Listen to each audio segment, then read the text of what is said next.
Okay, people, let's go over to chapter 18 of Genesis. Let's continue the story.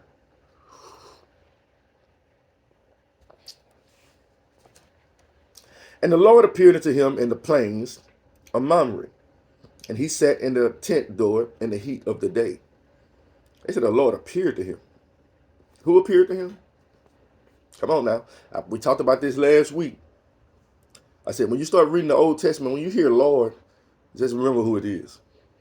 And the Lord appeared unto him in the plains of Mamre, and he sat in the tent door in the heat of the day. And he lifted up his eyes and looked, and lo, 3 men stood by him. And when he saw them, he ran to meet them from the tent door, and bowed himself toward the ground, and said, My Lord, if now I have found favor in thy sight.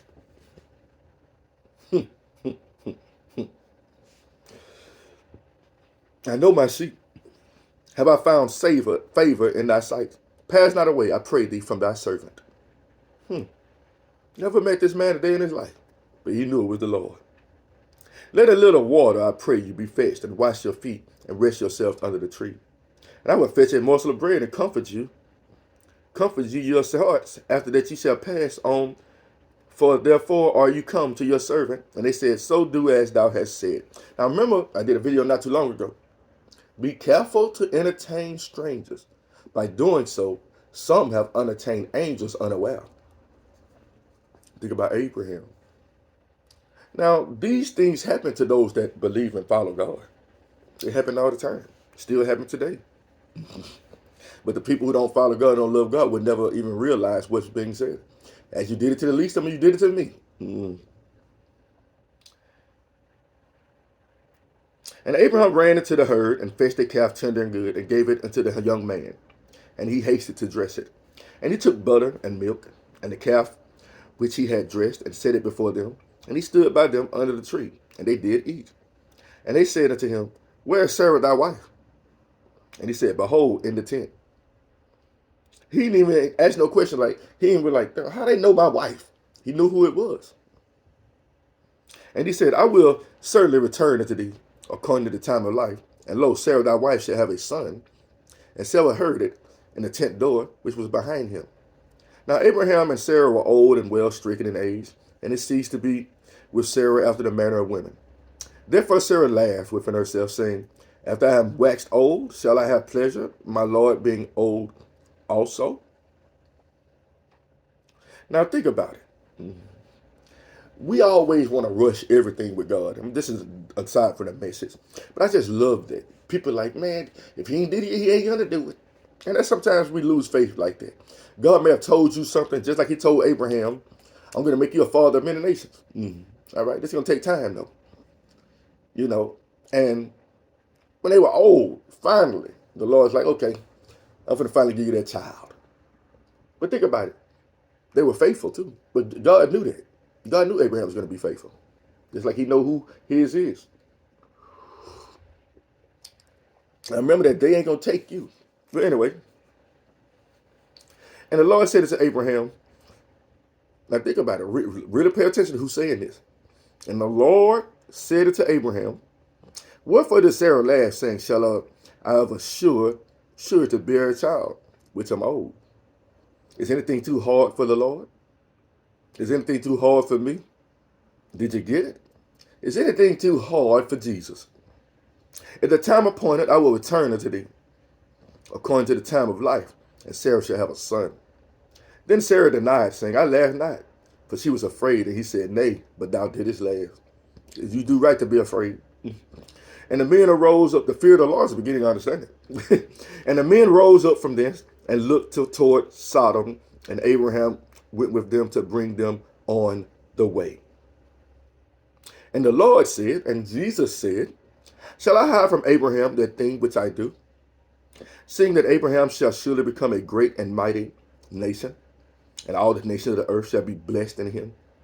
For I know him, that he will command his children and his household after him, and they shall keep the way of the Lord, to do justice and judgment, that the Lord may bring upon Abraham that which he hath spoken of him. And the Lord said, Because the cry of Sodom and Gomorrah is great, and because their sin is very grievous. I will go down now and see whether they have done altogether according to the cry of it, which is coming to me. And now I would know. What he said? That are coming to me. Let me see what's going on down there before I decide to do what it do. And the men turned their faces from thence and went toward Sodom. But Abraham stood yet before the Lord. And Abraham drew near and said, wilt thou also destroy the righteous with the wicked? So that means Sodom was sitting there. Abraham was sitting there, listening to everything the Lord was saying. Like, let me see if I can do something about it. He tried. Now, remember what I said. Work out your own salvation with trembling. Now, the Bible says the prayer of a righteous man availeth much. Now, if you look at it, Abraham was trying to intervene with prayer. He was basically like, please, Lord, don't destroy these folks. But it's the thing. The prayer only worked for 3 people. It didn't work for the rest. Why? I just read it. You see, if you're not seeking God, that day going to come at you and answer. Well, remember they partying, they just won a battle. All kind of lawlessness going on. They happy. They thinking, we just survived the end of the world. We just survived the end of our kingdom. Little did they know, it's about to be over.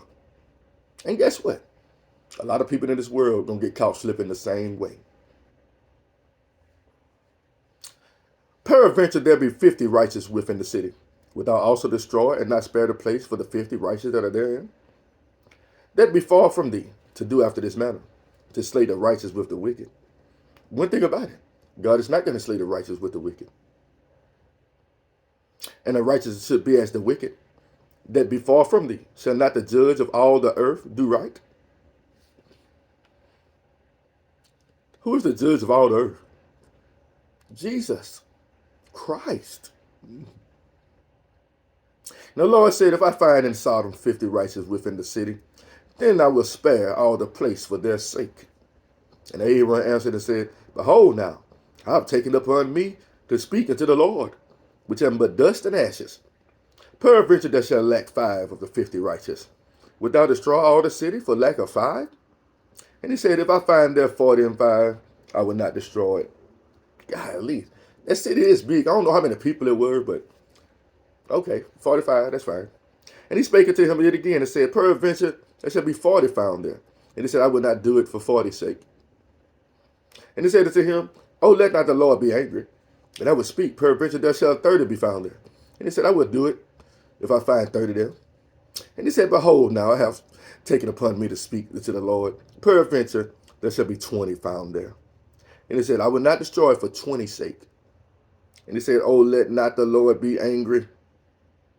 I will speak yet but this once. Peradventure 10 shall be found there.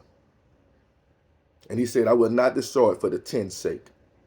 And the Lord went his way as soon as he had left communion with Abraham. And Abraham returned unto his place. Now I think to myself, what if Abraham would have kept going? What if it's one there? But I'm sure, you see, we don't think how God thinks. So Abraham like, well, I know it's about 10. It's got to be at least 10 good people there. So I'm going to leave it at that. Whew, Lord. When the worst days in the history of the world finna show up. Chapter 19. And there came to angel to Sodom at even, and Lot sat in the gate of Sodom. And Lot, seeing them, rose up to meet them. He bowed himself with his face toward the ground. Now think about this. Sodom was just chilling there. Abraham was just chilling there too. Trying to entertain some strangers. Why? Because his eyes is forever on the Lord. Now, if he was doing wicked as them, he wouldn't have saw the angels coming. Just like Abraham wouldn't have saw them. But they were righteous men. I didn't say perfect men. Maybe perfect in the eyes of the Lord. And Lot, seeing them, rose up to meet them, and he bowed himself with his face to the ground, and he said, Behold now, my lords, turn in, I pray you, into your servant's house. Look at that. What he said. Never saw these men a day in his life. But he said, turn here to your servant's house. What the Bible says in the New Testament. What do you say to those who love him? Well good done, thou good and faithful servant. He's only going to say that to the people that make it, not to the people that don't. And he pressed upon them. He said, I pray you into your servant's house, and tarry all night, and wash your feet. And you shall rise up early, and go on your ways. And they say, Nay, we will abide in the street all night. You know what? They were trying to see what was going on. And he pressed upon them greatly. And they turned into him, and entered into his house. And he made them a feast, and did bake unleavened bread. And they did eat. But before they lay down, the men of the city, even the men of Sodom, compassed the house round, both old and young, all the people from every quarter. And they called unto Lot, and said unto him, Where are the men which came unto thee that night? Bring them out unto us, that we may know them. Now, they're not talking about, let me figure out who they is. What's their name? They wanted to get to know them, if you understand what I'm saying. And Lot went out, because the thing is, Lot went out and shut the door unto them, and shut the door after him, and said, I pray you, brethren, do not so wicked. Now, how did Lot know this? He probably seen something similar like this going on in the city before, that people came in and they raped them and seduced them and did all kind of things. But Lot was no part of it. He lived in an evil city, but he wasn't evil. Well, God said, I know how to deliver righteous. I know how to deliver the righteous. Behold, now I have two daughters which have not known man. Most people are like, there's no way I would do that to my daughters. But you got to understand, the deceitfulness behind sexual morality. He said it's an abomination for a man to lie with a man as he lies with one man and vice versa. It's an abomination. So this man of God, in order to try to stop this abominable act from happening, he was willing to give them his daughters in order to save their souls or help them out a little bit. Which I have not known, man. Let me, I pray unto you, bring them out unto you, and do you to them as is good in your eyes. Only unto these men do nothing, for therefore came they under the shadow of my roof. And they said, stand back. And they said again, this one fellow came into sojourn, and he would needs be a judge. What did he say in Thessalonians? Check this out. What did he say?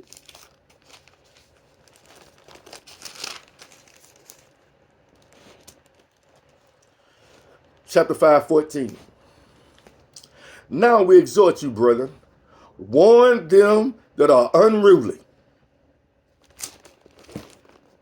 That's what righteous people do.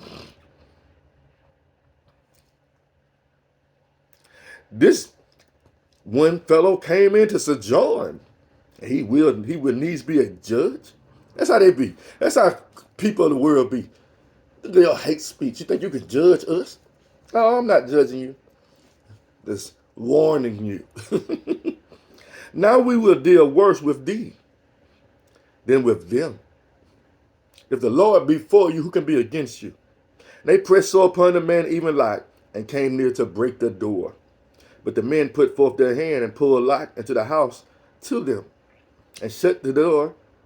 And they smote the men that were at the door of the house with blindness. Only with your eyes will you see the reward of the wicked, both small and great. So they wearied themselves to find the door.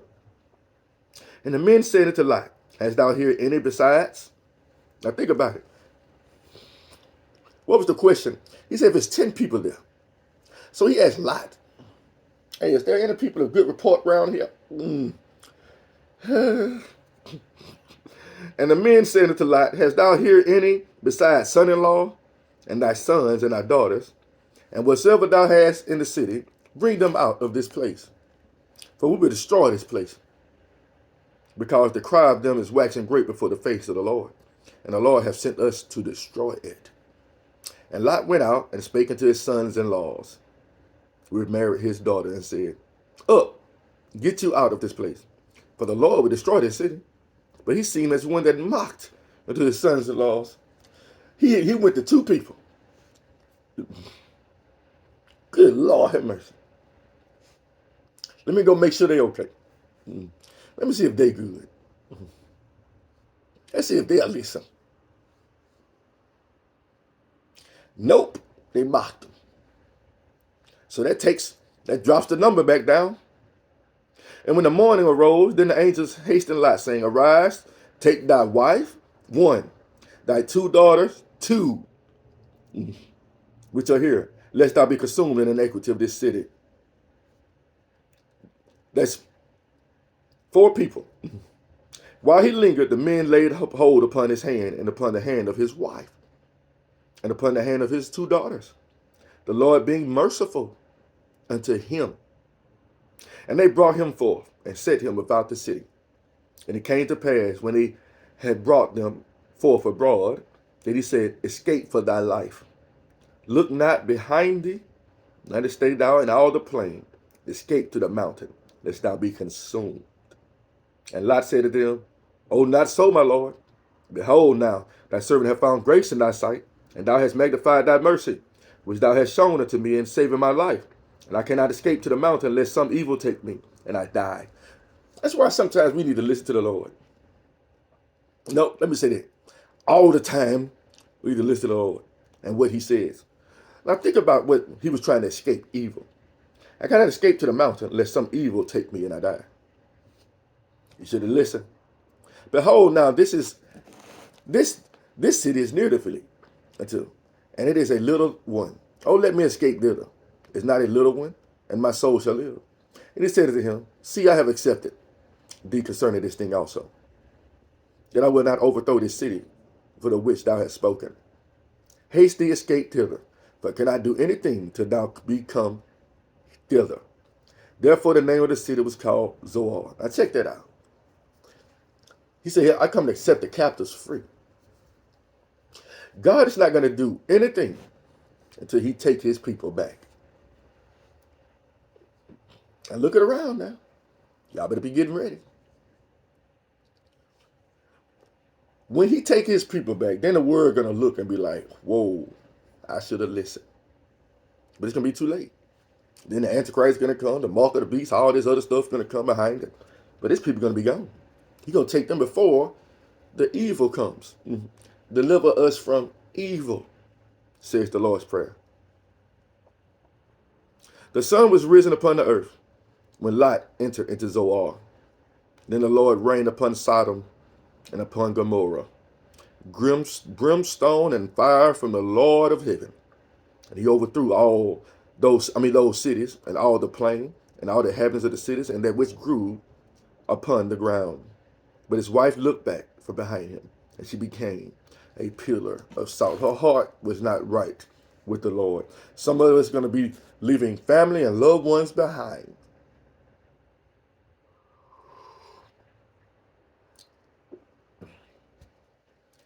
And he looked toward Sodom and Gomorrah, and toward all the land of the plain, and behold, and lo, the smoke of the country went up like the smoke of a furnace. And it came to pass, when God destroyed the cities of the plain, that God remembered Abraham, and sent Lot out of the midst of the overthrow, when he overthrew the cities in which Lot dwelt. And Lot went up out of Zoar, and dwelt in the mountain, and his 2 daughters with him. For he feared to dwell in Zoar, and he dwelt in a cave, he and his 2 daughters. He was trying to get delivered from evil, but I ain't going to even go into the next part what happened. Well, let me just tell you what happened. They got their daddy drunk because they thought they weren't going to have no kids, and they slept with their daddy. Oh, Lord have mercy.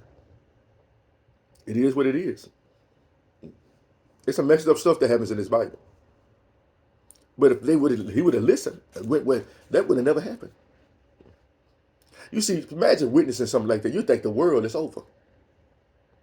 They probably didn't know how big and vast the world was, but just seeing Armageddon just happen on two cities, they got to do something to you. And all you got is your daddy left. I ain't saying it's right, but God understands. Because God allowed them to go there and this to happen. But if you look at the daughters of Lot became something else. But anyway, and the firstborn bare a son and called his name Moab, Moabites. The same is the father of the Moabites to this day. And the younger, she also bare a son and called his name Ben Ami. The same is the father of the children of Ammon unto this day. It is what it is. Let me pause and I will continue.